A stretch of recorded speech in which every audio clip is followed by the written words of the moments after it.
Hare Rama Guruji.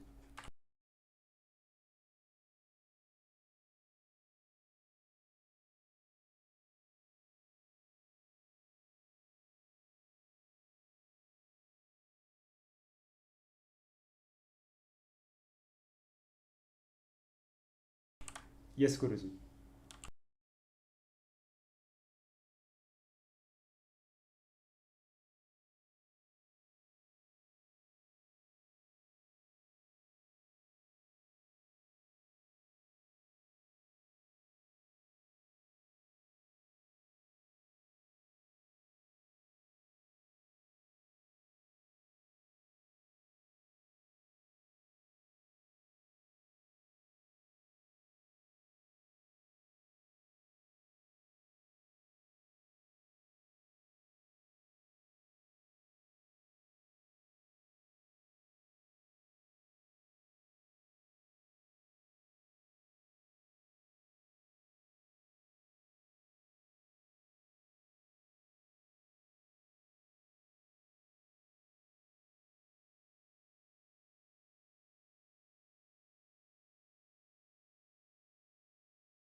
I guess we can start now, Guruji. Okay, just a minute. I need to make a phone call. Just it's going to be just for a few seconds. Okay, Guruji. What the code to me on WhatsApp? Sure, Guruji.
Hare Rama.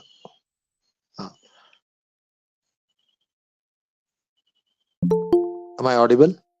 Shall we start now?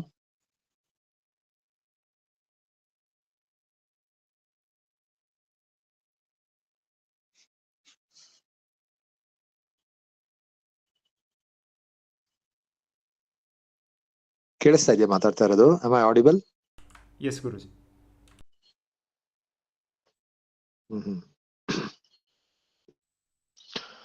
ಓಂ यो विप्रलम्ब विपरीतमति प्रभूतान् वादान् निरस्य कृतवान् भुवि तत्त्ववादं सर्वेश्वरो हरिरिति प्रतिपादयन्तम् आनन्दतीर्थमुनिवर्यमहं नमामि।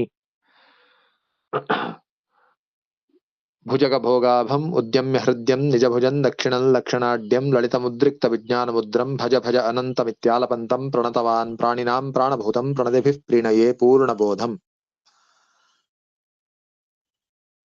भवति यदनुभवादेडमूकोऽपि वाग्मी जडमतिरपि जन्तुर्जायते प्राज्ञमौलिः सकलवचनचेतो देवता भारती सा मम वचसि निधत्तां सन्निधिं मानसे च मम वचसि निधत्तां सन्निधिं मानसे च।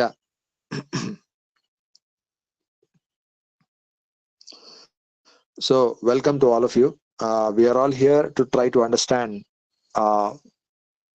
Madhva Tattva Shastra.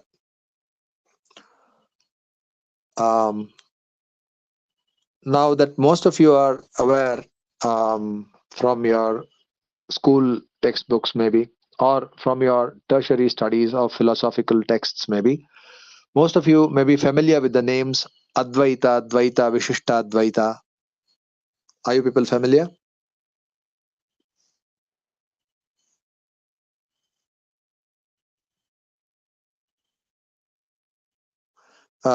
You could all be interactive and okay.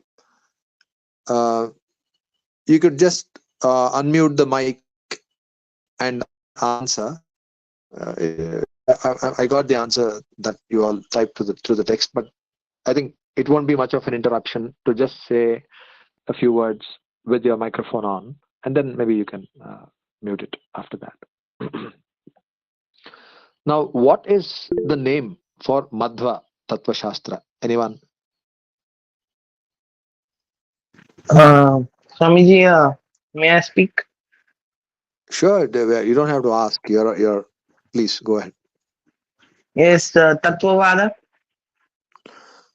Yes, correct.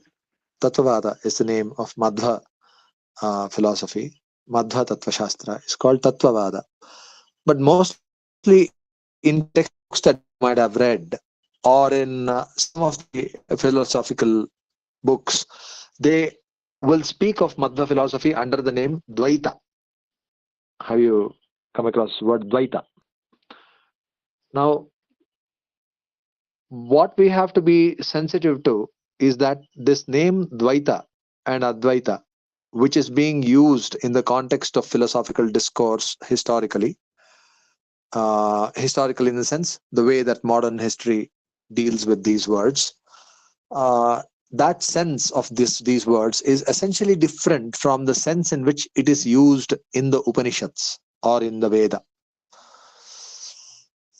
For instance, in the Padma Purana, or say most people have read the Gita Mahatmya. There is a very famous shloka that says Advaita Amrita Varshini, isn't it? For the Gita. Has anybody come across that verse?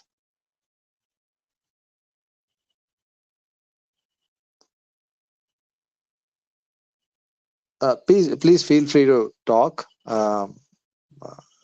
It's a very it's a forum where we want to discuss openly. Okay, Advaita Amrita Varshini. Most people who chant the Bhagavad Gita, who attend Parayanas of Bhagavad Gita, they usually chant this verse before chanting the Bhagavad Gita, in which it says Parthaya Pratibhodhiraya. There is a list of verses that people chant, and some of those verses have been taken from Padma Purana. So there, the Gita is described as Advaita Amrita Varshini. So the followers of the philosophy which is known today by the word Advaita are very enthusiastic to quote that or to even recite that for Bhagavad Gita.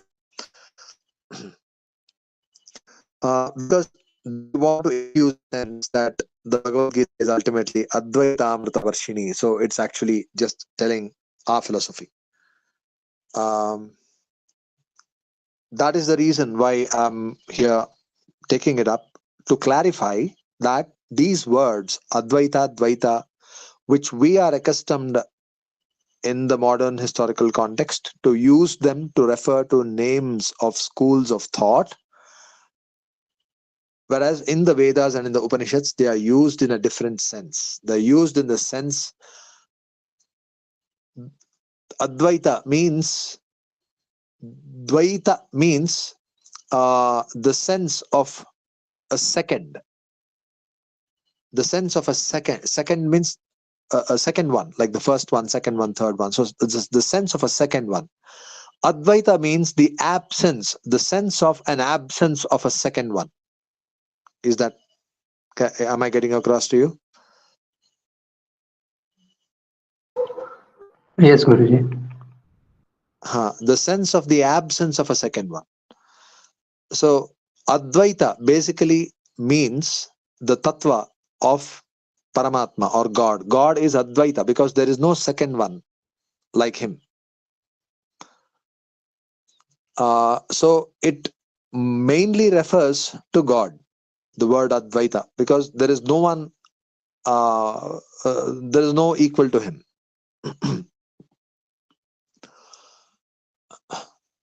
Now, in the context of the jivas, also this word can be used, but that is used in a little limited sense because although there are no equal, when you say that there is no one equal to a person, that also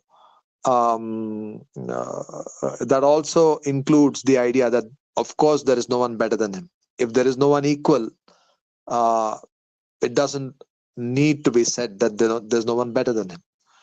But to the jiva also it applies in a little more constricted sense that every jiva is unique in its own way. So that way, if you see keeping that uniqueness of a jiva in mind, you could say Advaita, but there are definitely other jivas who are who could be better than him, better than that jiva.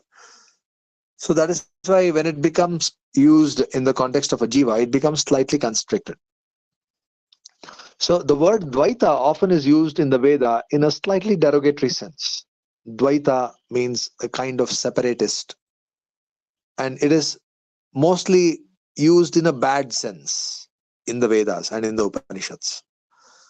But in the context of philosophical contention and philosophical dialectics, the polemical texts have started using the name Dvaita because this philosophy acknowledges the presence, the existence of a second thing. That is why, to mark its difference from the philosophy which calls itself Advaita, which says the sense in which these people, the school which is known by that name, which was mostly propagated by Adi Shankaracharya, that school uses that word in a slightly different way. When they say Advaita, they do not mean Paramatma, or they do not mean to refer to the Paramatma by telling that there is no one second to him or like no one equal to him. So that is not the sense with which they use the word. They use the word in the sense that there is only one existence and there is no second existence. Only Brahman exists. The world that you're seeing, the varieties within the world that you're seeing, does not exist. So all that is a creation of illusion. So with this sense, they are using the name Advaita. I hope wherever it gets confusing, please ask me to be comfortable. And any clarifications, please feel free to stop me where you feel unclear, and you can interrupt me because this is slightly it's easy to slip here. It's easy to not get it. It's easy to miss it. So please feel free to come forward and ask when it's not clear. Has it been clear till now? Yes, Prabhuji. Okay. Now that name has come in the context of philosophical contention, that we acknowledge the presence of two or even more than two entities. We accept the existence of God, and we accept the existence of Prakriti. We accept the existence of Jiva, of bondage, of Mukti, Karma. These are all different entities, and we accept the existence of all of them. And that is why this philosophy came to be known as Dvaita. Whereas if you look at Madhvacharya's own words,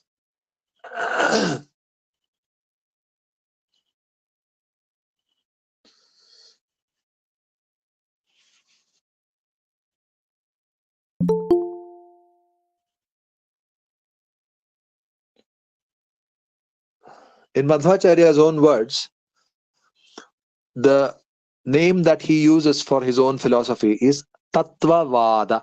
Tattvavaada.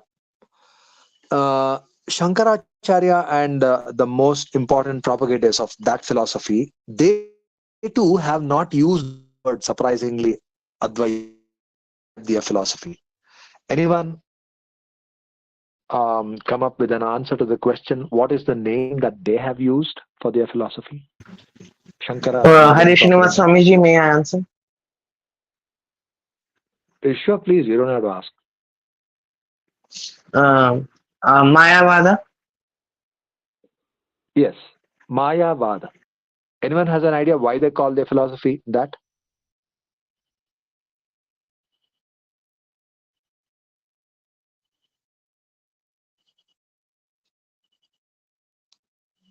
It's okay. You don't have to be 100% right. It's okay to be wrong.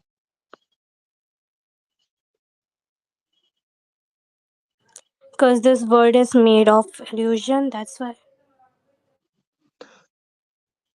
Yes, partly right. More significantly, they use Maya as a tool to explain the reality that you are experiencing. Why is it that you are experiencing this world? It's because of Maya. So that's the reason why they call, because a philosophy is something that explains your experiential reality. So they are saying that your experience, why are you experiencing that you are in this world and there is so much variety in this world? You are different, I am different. There are all these different people. We are conversing with each other. So we acknowledge, in our experience, we have it that we are different from all people are different. They have their own existences. They have their own sovereign existences as entities, which are separate from each other. Now, why are you experiencing this? They are saying because their siddhanta, their philosophy is that there is only one existence. So why do we experience so many kinds of existences? Now, the tool they use to give an explanation to that question, the intellectual tool, is a concept called Maya. And because Maya is at the basis of their explanations of the reality of your experience, that is why they call their philosophy as Mayavada. Acharya Madhva, on the other hand, uses the name Tattvavaada because Tattva, the unique reality of the various categories of existence, is what he uses to explain your experiential reality. He doesn't say that you are experiencing this variety because of Maya. He says that you are experiencing this variety because they are actually existent as different. The difference that you are seeing is real. Madhva doesn't require you to deny your experience. The philosophy known by the name of Advaita, on the other hand, it requires that you deny your experience as ultimately false. You're experiencing, it's hard to, you're experiencing as a hard reality that I am different from my friend. I am different from my mother and father. Different in the sense, I'm a different entity. I have my existence, they have theirs. So I am different from the dog which is barking outside. The tree which is in front of me. They are all all different existences. Each of these entities have their own. So it appears like that to us, and we see no reason why we have to deny that. Now, say you saw a dream and you woke up, and then while you were dreaming, you thought that those entities are real. But when you wake up, you understand that all that was false. So the Advaitis, uh, they resort to this kind of an example to say that yeah, you might be feeling them as real now, but just like when you wake up from a sleep, you are you will deny the reality of the dream that you experienced. Like that, now also you are dreaming, and when you wake up, you will see that the variety that you experienced in reality is actually false. That is the way that they explain it off. But Madhva says that no, what we are experiencing now is in a state of wakefulness. We don't have to deny that reality. Even what you're experiencing in a dream, that experience itself is not wrong. Madhva, he counters that by saying that what you are experiencing in dream is not totally, utterly false. You might have seen a tiger in your dream. That tiger that you're seeing, in as much as a tiger that you see in the outside world is really made of its own skin and bones and claws and paws and its own the teeth, its own eyes, its own designed skin. Yeah, all that is there on this tiger. So also is the tiger that you see in a dream is actually made by a certain material called as samskara. So it's actually a material in your heart that is used to build your dream by God. So as much as God has built this world, he also has built your dream. And what you experienced in dream is real. What is false is that tiger that you experienced in your dream does not correlate with any tiger that is there in the world, in the world of your experience. That is something that you experienced. That experience is not false. You indeed saw a tiger because that tiger, you perceived it. That perception itself is not false. Then what is false is that it doesn't correspond to a tiger that is there in the outside world.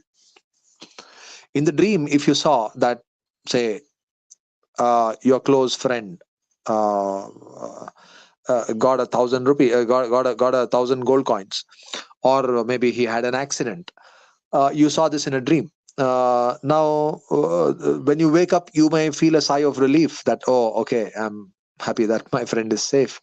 But was it false what you experienced? Your experience itself is not false. You did experience somebody being hit. You did experience somebody getting 1,000 gold coins.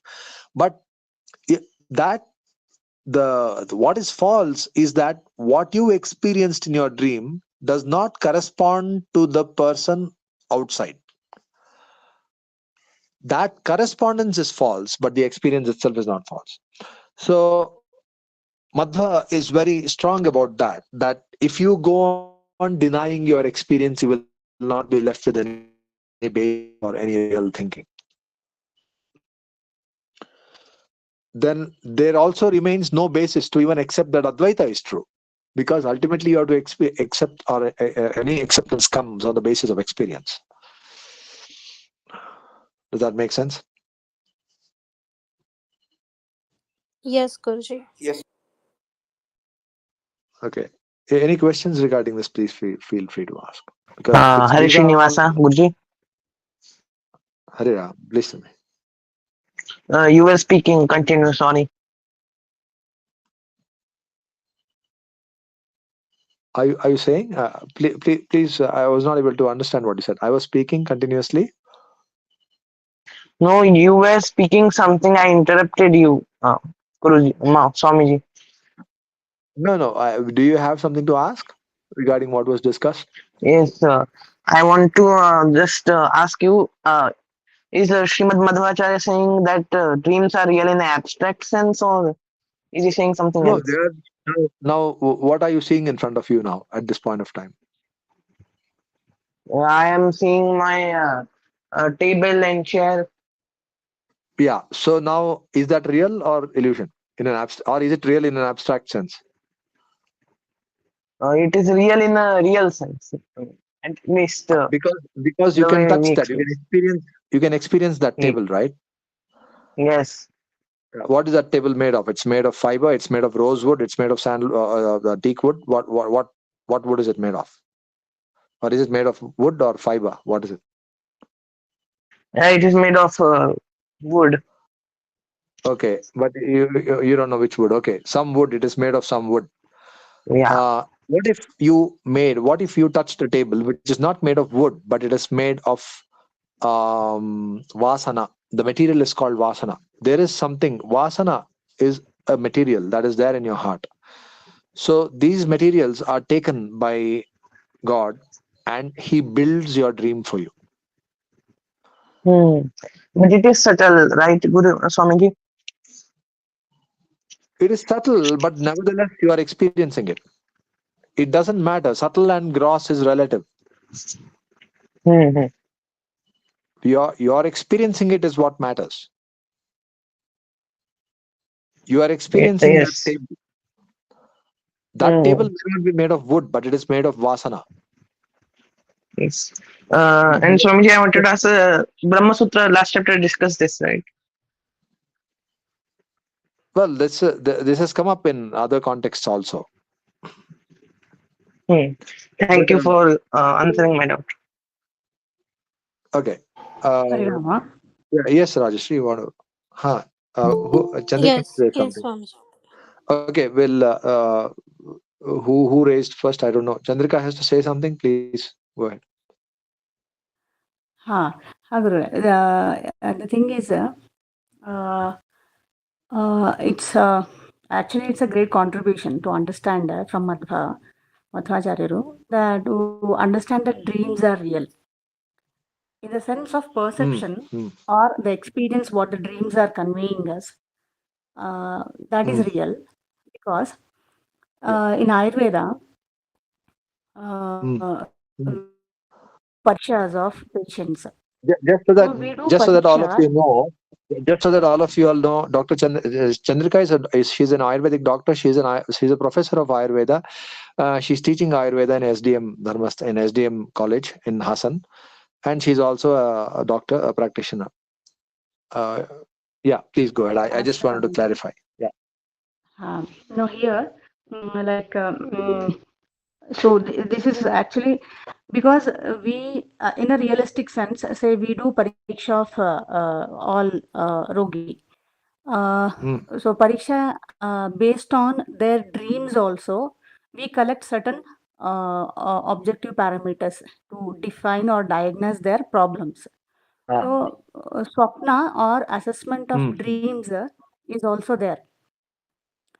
So Okay. if at all if But it is dreams are very considered hard. as something unreal, then there would not be such a point of examination mentioned by Samhitas, I think.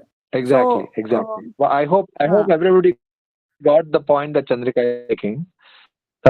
She's saying that in Ayurveda, in the process of treatment, in the process of diagnosis, they are also required to, just like they are required to test the pulse, other kinds of the Ashtasthana Pariksha.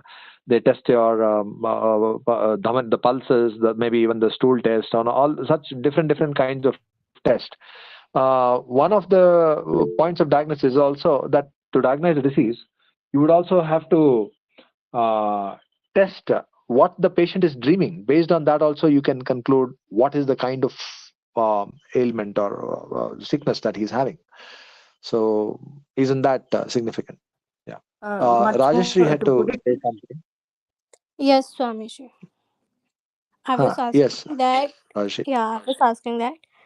So, according to Tattvavaada, the dream we are experiencing is real. It is real, but you should not misunderstand what it means that it is real. a tiger has come, that doesn't mean Huh. that the body that is asleep is actually under Hmm. attack by a tiger. Okay. That is not the sense in which it is real. The sense in which it is real is just like, say, now you might be sitting in front of a what? You might be sitting on, or you might be sitting in front of a table like he was Yeah. sitting, Sarthak was sitting. Hmm. So you might be having a table in front of you. Now, if you touch that table, that touch is real, isn't it? That touch You is you real. can experience that touch. Yeah. The sensation of that touch is real.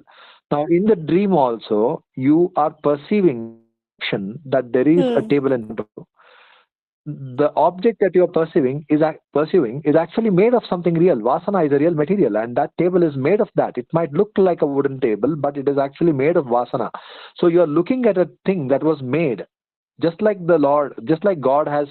No, he's the in this world that we're experiencing outside, just like God is the doer, He is the maker of this world. Similarly, Hmm. more in actually in one sense, even more than that, because here at least there are many people involved, and it's a shared reality. But the dream Hmm. is not a shared reality; it's only your reality. It's Yes. reality, but it is not shared in the sense that you cannot record that and show somebody what you saw in the dream, whereas you can record what is there right in front of you, and you can upload a Yeah. picture. Yeah. But you cannot you there is because just because there is no camera that they can that can be taken into the because there is even a screen on which you see the dream. Have you come across that? the Oh yes, there is a the, screen. Yeah, but we don't. the it's the We can't touch it. I it's mean, in a dream we are there's touching a it. place Yeah. in your there's a place in your body near the throat. The Upanishads say that is the space, that is the space in which all dream happens, the throat. Okay. So what's Vasna in the sense? Vasana is something, they are reminiscence of experiential reminiscence. So those are actually formed into subtle material. They are actual material that is used to construct a dream. Okay. So Okay, got it, God Guruji. actually, yeah, God actually uses that material to build your Hmm. dream. And actually, dream is something which is custom made. Other things are for everybody, but dream is only for you. So Okay. it even more signifies God's involvement with you. Hmm. Okay. Thank you, Prabhuji. Okay. Yeah, Shri, please go ahead. Ask your question. I've been waiting. Pranam Guruji, am I audible? You are. Yes, please ask your question.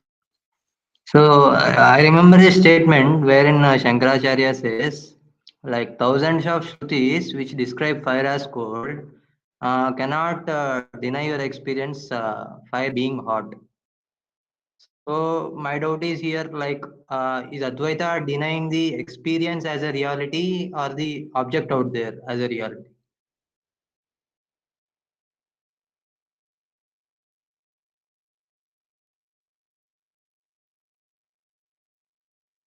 Rainam,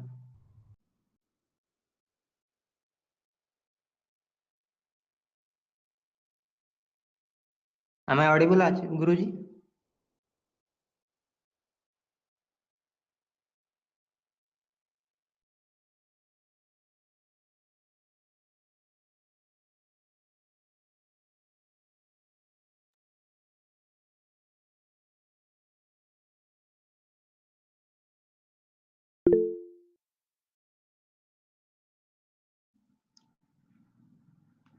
Am I audible, everyone? Yes, you are audible. Swamiji had some technical issues, so he has been disconnected. He will Okay, rejoin yeah, shortly. sure, sure. Thank you, thank you.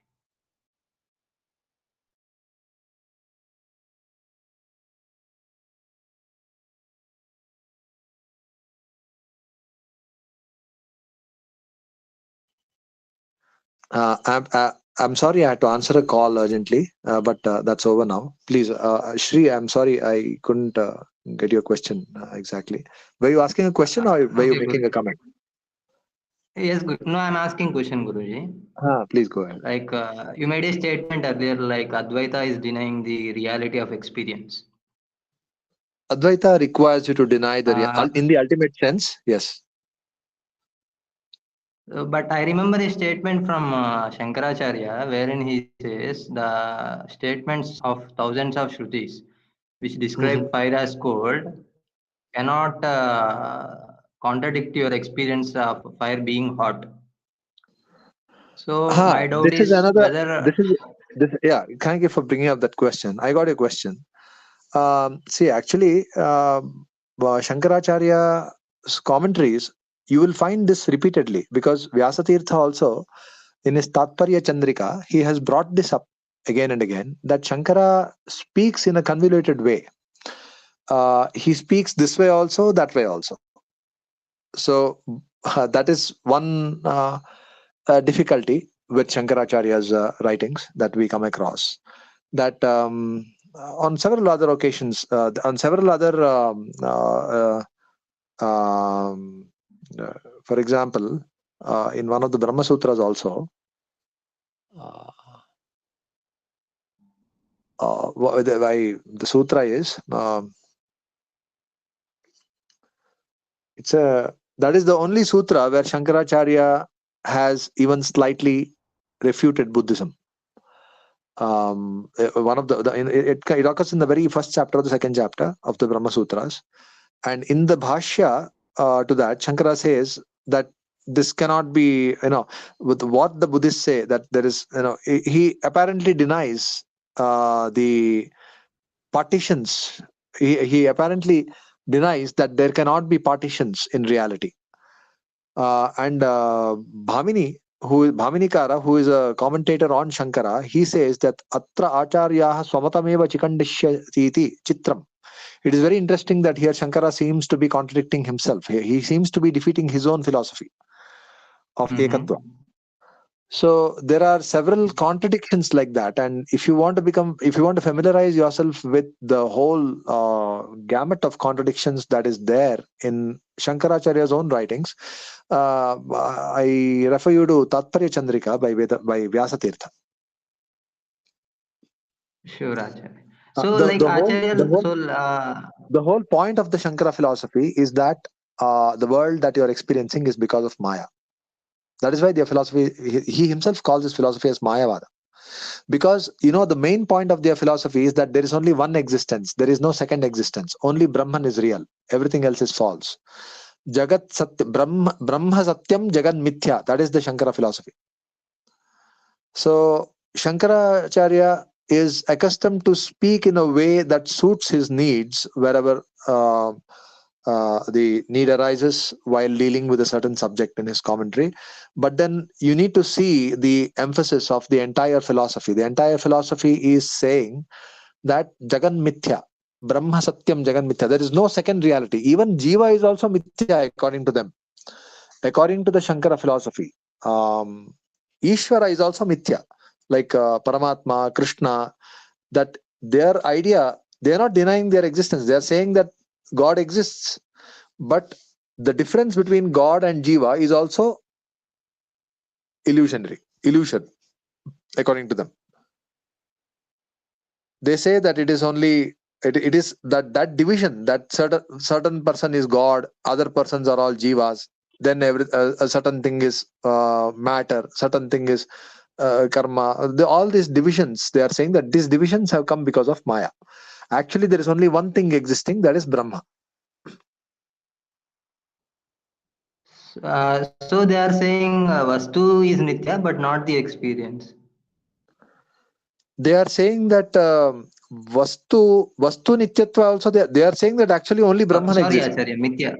Vastu is Vastu is Mithya, Nitya. but experience, yeah. So But Vastu is Mithya, but not experience, something like that. but that is also contradictory, because for your experience to be real, the Vastu also needs to be real. Now, if you are imagining, say you are imagining in your own mind, you are sitting somewhere and you are imagining that who is your hero? Like, I don't know, nowadays, who is who is your favorite heroine in the that some Some heroine has come and she's giving you a flower. You might be imagining, but there the vastu itself is unreal. Yes, Acharya. So that is, so the experience that you are having of that beautiful lady coming and giving you a flower, that itself is also become, it's unreal in the real, in the actual sense, because the vastu itself doesn't exist. It's a fabric of your imagination, which is, again, it is a function. It's a phenomenon. It's a it's something that is imagined by your mind, doesn't exist in reality. Yes, Acharya. So like that, in that way, the whole philosophy is saying that Brahma Satyam Jagan Mithya. Now they are saying that Brahma, then why you are experiencing Jagat? They are saying it is because of Maya. Now the question So they that are comes up is, accepting. So they are accepting the experience of Jagat. they are saying that ultimately it is false. Jagat is for okay. Yeah. Yes, They are Acharya. telling Jagat is false, and our experience of Jagat as Jagat is also ultimately false. Yes, Uh, Acharya. It is due to Maya. Yeah. Yeah. uh, they say that. And the example they give is just like there is a rope. You may see from far and you may think that it's a snake. So you will Yes, also sir. behave. You'll also behave as though it was a snake, and you might get afraid and all that. But Yes, Acharya. what happens is, when you go close and you find out it is not a snake, it's a rope. Then your experience of a snake, you experienced it as a snake because of a false vision. Now that Yes, experience Acharya. itself was false actually. When you realize that, oh, this is not a snake, this is a rope. So you may have experienced it. But then you get fear. So that's what you. But then that fear is coming from a misconception. There But there is is you. something out happening there, right, Acharya? Like No, in but the that itself mind, there is doesn't. something out. But that itself doesn't endorse your experience as real. Okay. There might be something happening out of it, but that doesn't mean, like when you take a placebo also, you may get a healing, but that doesn't mean that placebo is a real medicine. Okay. Uh, um, so maybe you became afraid, but that doesn't qualify that thing as, you did not touch a slithery thing that is going. It's, you watched from far and you thought that it's a snake, but there are no, that's a misconception. That happened because of the distance. They themselves are saying from far you saw and you thought it's a snake. So what is happening? For your eye perception, what your eye perceives, if that has to be accepted as real, it should be within the efficient jurisdiction of your perception.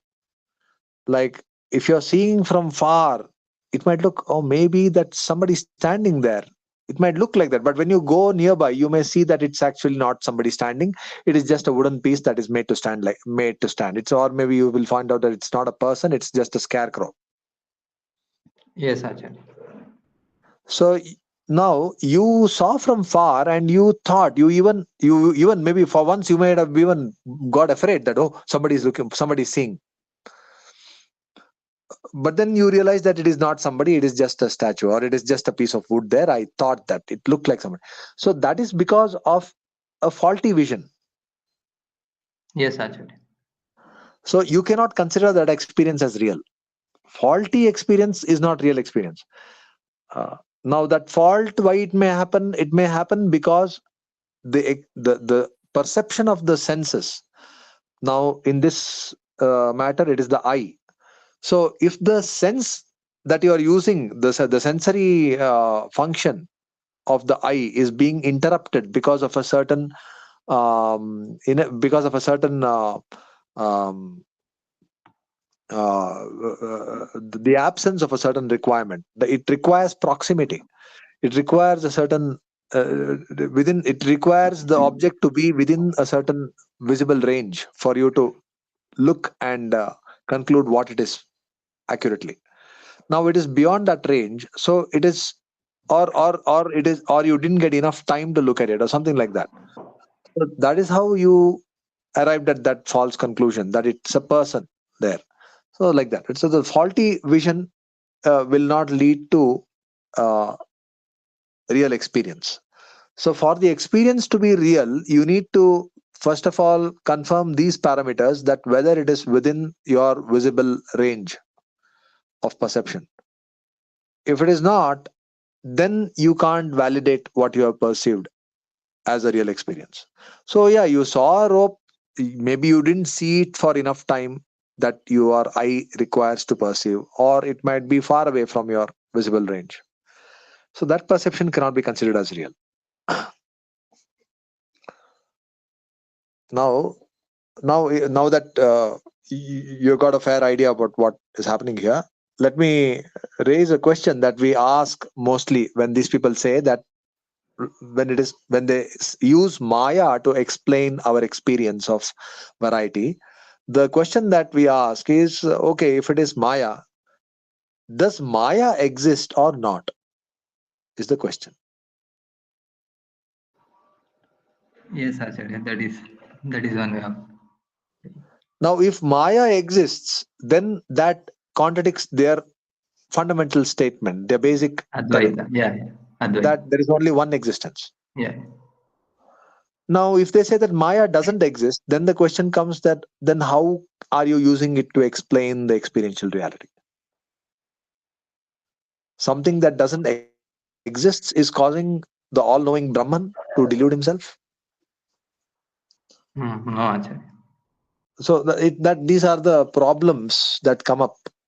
See, every philosophy has made a very elaborate and a very tedious effort to help us to and beyond, because we pursue only a spectrum of reality. So, but we are connected with the entire reality, although it is only a spectrum of the reality, only a part of the spectrum of the reality that we experience. The fact is that we are connected and we are part of the entire reality. So we want to have a functional cognition, a knowledge, a wisdom about the entirety of reality, the whole reality. So all these philosophies have made an attempt to explain that to us. We should appreciate the extent to which they have gone to explore this. Never, they might have failed. That's another question. But we need to have an appreciate. See, where do you find in other parts of the world such a tedious and extensive effort to to uh, hypothesize, to understand the reality? Yes, Acharya. Yeah, so this is the whole point. So now today we saw why the names Dvaita, Advaita have come. So mostly because this awareness is not there, this leads to some kind of a misunderstanding. Often, when you see the name Dvaita, when you see the word Dvaita in Shastra, that has got nothing to do with the Madhva philosophy as such. That way, you can say that Madhva philosophy is real Advaita, because it speaks about that there is nobody equal to or greater than God. So this is the real Advaita, that way, if you want to call it Advaita. And actually that is what it is, because that is what Madhva is saying ultimately, that there is no Dvitiya. Na Dvitiyo asti kaschit duratopastam. That there is not even the possibility of another person being of the same as God. Uh, uh, yeah. Mm, now that is clear. Um, I'm not been seeing the comments. How to open the comment box? There's one chat box option, Guruji. There's one icon with a message.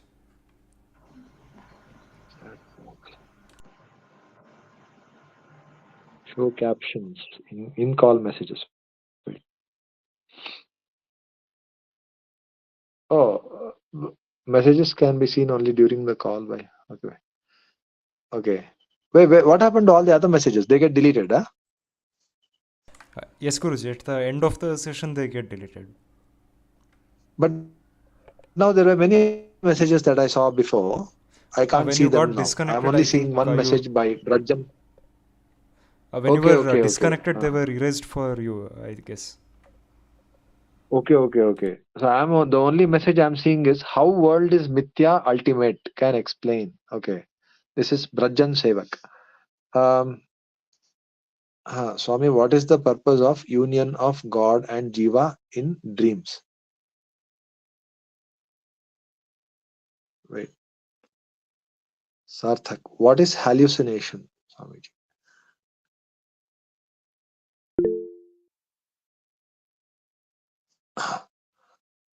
Well, hallucination is, I guess, you are conjuring up a reality that doesn't exist.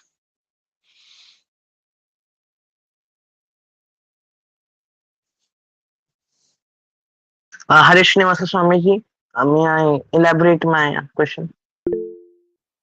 Yeah, sure. We do feel hallucination too, Swamiji. Like some people who have some mental disorder, they feel that there's a table. They see that there's a table in front of them, but it's actually not there.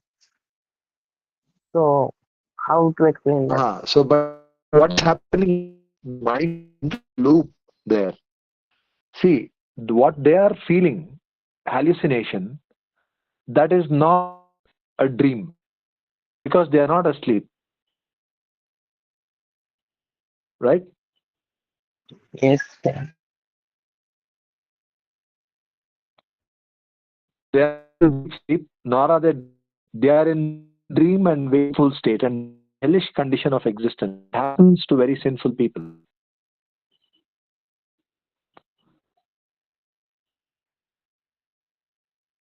Got it, Swamiji.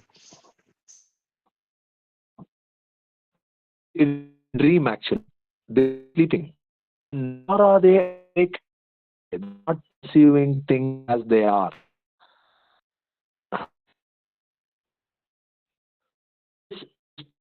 There is something in their mind that distorts something. They are seeing something, that's something like maybe they see the moon and they only have and legs. The moon is maybe them to come there. That's distortion. Every distortion and every hallucination has to have some base in reality. But that reality is taken and distorted beyond recognition. That's what happens in hallucination. You understand that?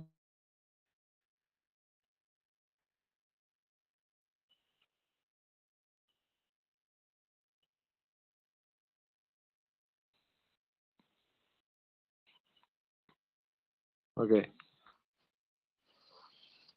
Fine then. So I think yeah, Chandrika has to say something. Voice was not clear at the end. After hallucination question. I said that hallucination is being experienced. It is not wakefulness fully, but it is not dream also. It is something between dream and wakefulness. And what's happening there is that the mind is very weak and distortions are being inadvertently added to their perception. They are perceiving a table maybe, but maybe they'll start perceiving that table as a four-legged rakshasa or something. Suddenly this happens in hallucinations. For example, schizophrenic patients, they will start they will start feeling as though somebody is standing outside and somebody is watching them maybe. So these are distortions of reality. They are, it is not that they are sleeping or they are dreaming, they are not. But the thing is that they are not even properly awake. If you This if you causes want to if you want to sorry. this causes due to something you said. Due to It is sinful act. also due to sinful actions. And also, if you want to test, you can just avoid sleeping forcefully for like 2-3 days. then hallucinations will slowly start coming in. By sleep deprivation, you can experience hallucinations.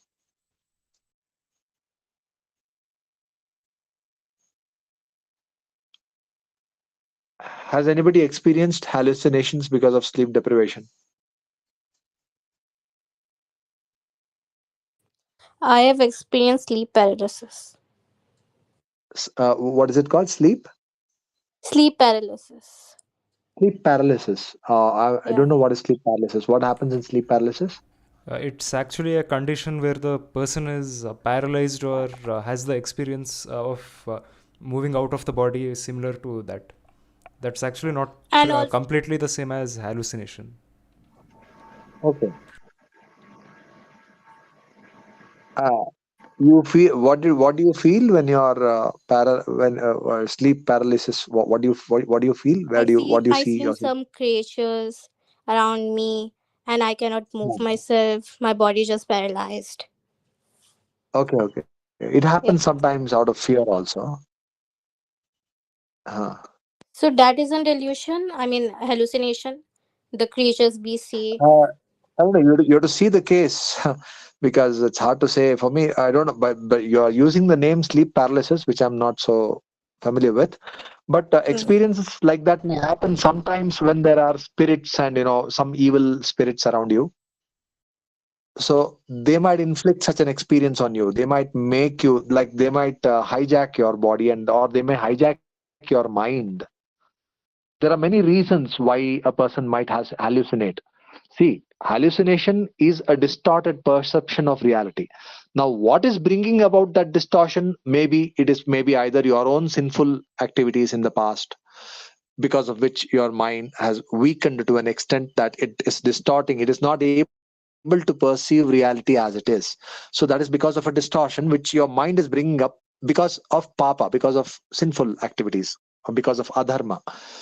Then there is also distortions which are brought about by other beings, which are like ghosts and evil spirits. So they don't have a body of their own and they might take pleasure in disturbing you. In that case also you will find a distorted version of the reality around you.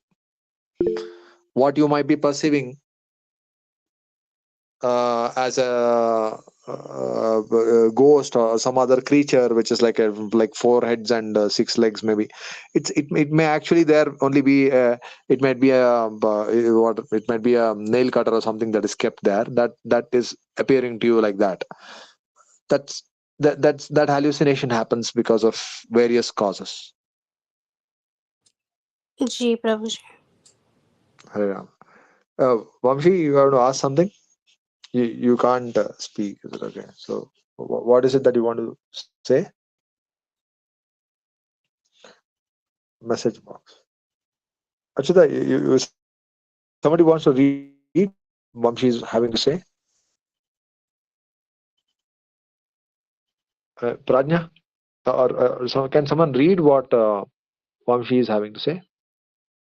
Because he's unable to speak on account of the presence of his parents around. He hasn't sent any message yet, but I think it's his previous query where he asked, why does God create dreams and what is the purpose of the Jiva uniting with Brahman during sleep?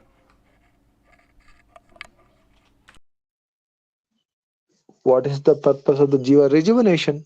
Why sleep? First of all, why do you have to sleep to rejuvenate? No. See, you are in association with matter, which is not of the same dharma as the atma. So the atma tires in its association with matter. Prakriti sthani karshati. It's a loadsome activity. In the wakeful state, if you are interacting with matter, that creates a huge uh, fatigue. So you need to rejuvenate, and that really happens when you sleep. In deep sleep, what happens is you sleep in the embrace of Paramatma. That embrace of God, that is what we are. We are actually beings who are supposed to be with Paramatma, with God. So we are out of place here. That is why we will find all kinds of fatigue and pain and distress and all that. So, but no matter how much you want to explore this kind of an association, but then you will have to return to the contact of God. It is something like the Avatar movie, you see. How many people have seen the Avatar movie? Uh, Avatar was a, if you have not seen it, it's a movie worth seeing. So in the Avatar movie, their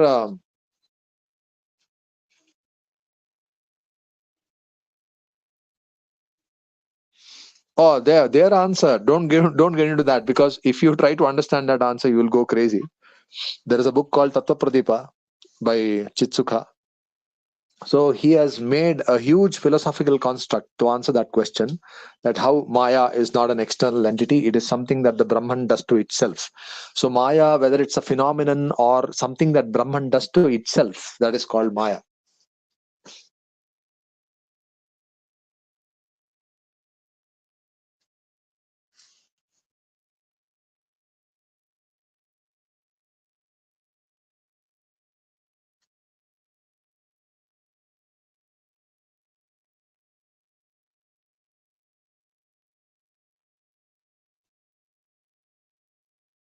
They don't have an answer, that is the fact. Mithya is sadasat vilakshana. How can we deny if they say, I said is they don't have an answer for that really, but they make see, when a person doesn't have an answer, then you end up making some philosophical constructs to stick to your bias. So that is what they have been doing. They have been sticking to their bias by making elaborate philosophical constructs which are ultimately very easy to deconstruct. If God embraces us, why don't we get moksha, since there is not material connection during deep sleep? We don't get moksha because moksha happens when you are ultimately very sure that you just want God and you don't want anything else. God might rejuvenate you, but then you are still not sure that you don't want to explore in this world. That you don't want to explore the possibility of gaining enlightenment or something.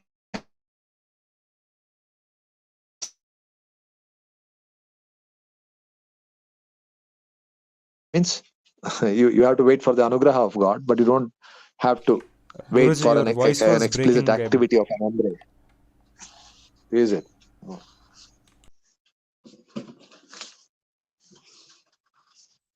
Is it better now?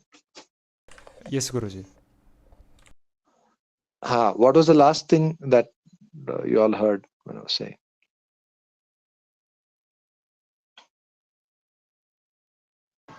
Bhagwan's anugraha for moksha. Anugraha of God is necessary for moksha, but why you will not get moksha. God might have embraced you, but you will not get moksha because moksha happens. What is moksha? For that you have to understand what is moksha. What is moksha ultimately?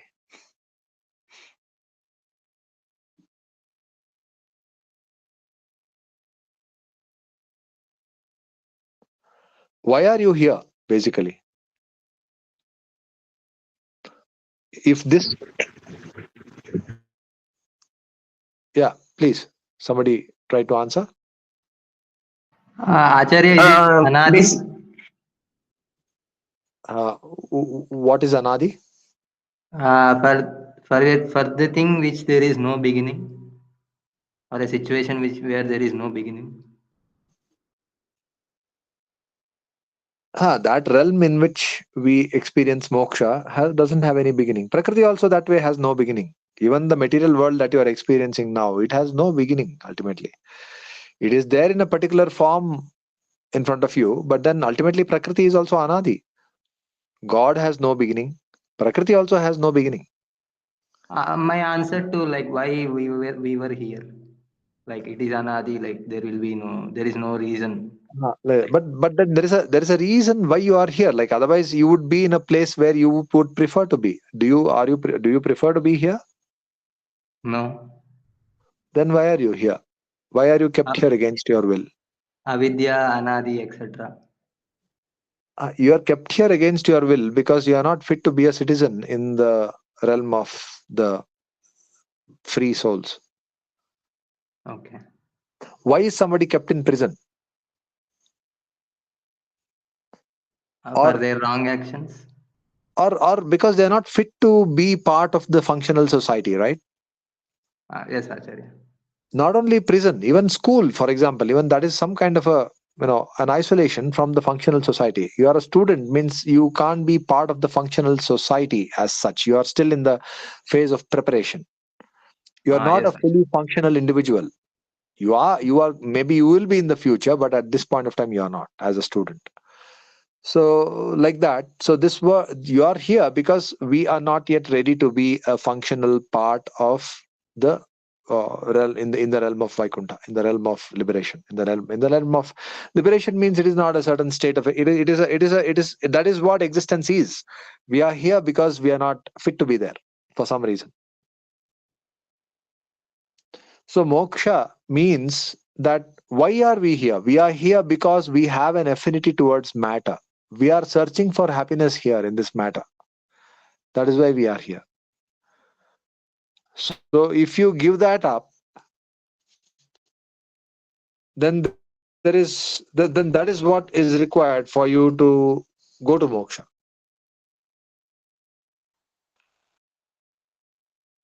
Now, if you make when you make that choice, that is when you will become eligible to receive the anugraha of moksha by God.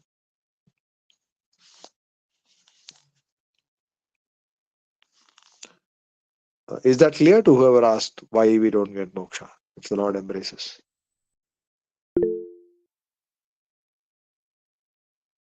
Okay.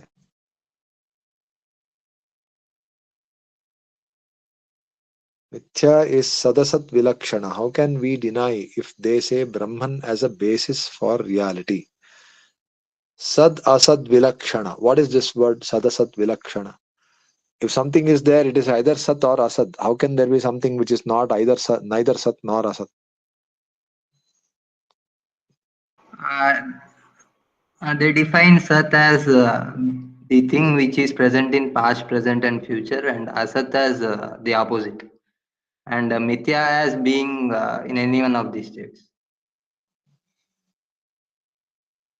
I mean, their definitions of Sat and Asat, Advaitas. But Sat and Asat are words that are used in the Veda. Advaita uses it in a certain way, but you will find in Upanishad Sat, Asat. So this Sat and Asat are used, say, now, for example, you can define Sat and Asat like the Upanishad does, like that for Nasadiya Sukta. It does define the term Sat and Asat within the context of Prakriti. Now, within the context of Prakriti, Sat refers to grossly manifest things. Like earth is Sat, water is Sat. Whereas things which are existent but they are not grossly available, like avyakta, Prakriti in its own root form as avyakta is considered as asat, not because it doesn't exist, but because it is existing, but it is not grossly manifest. Yes, Now, Guruji. when you take that, now Paramatma, is he sat or asat? He is sadasat vilakshana because he is neither sat nor asat because he is not a product of Prakriti. Yes, Guruji.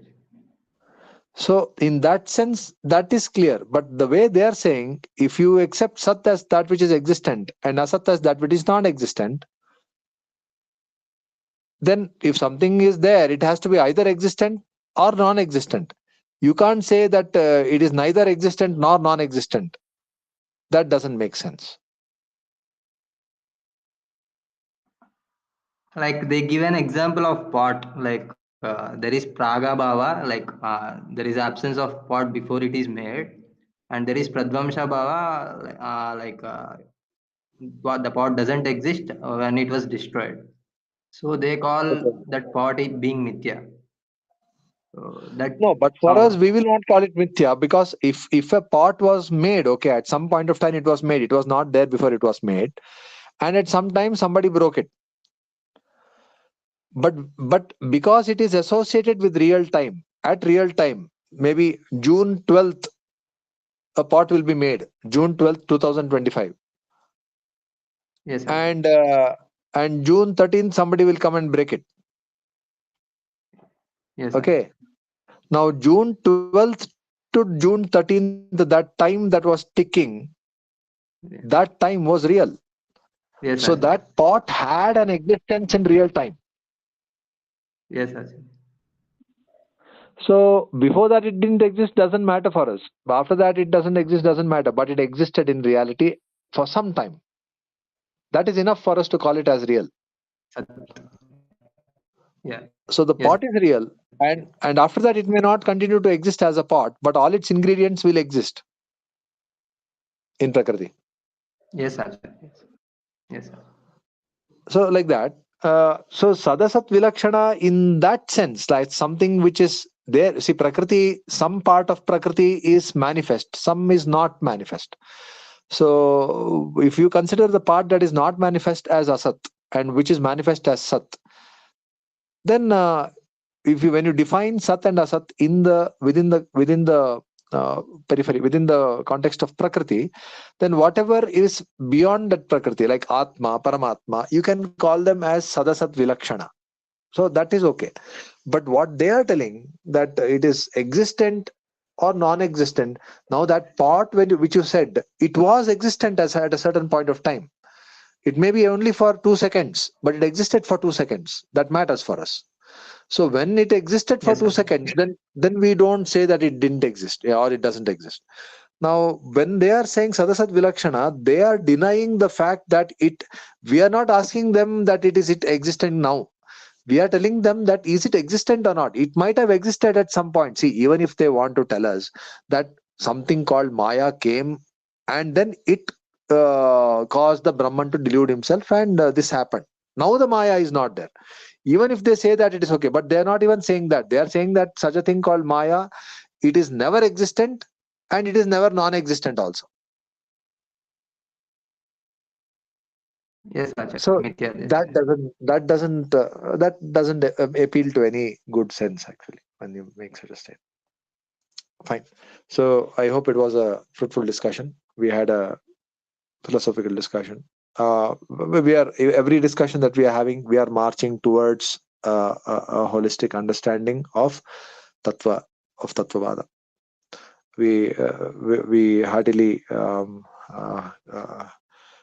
we heartily congratulate everyone who participated in this, and we pray for the blessings of Sri Gopalakrishna of God, so that we all may pursue this sadhana and until we reach the goal without losing hope. Hare Rama. Let's meet in the next class.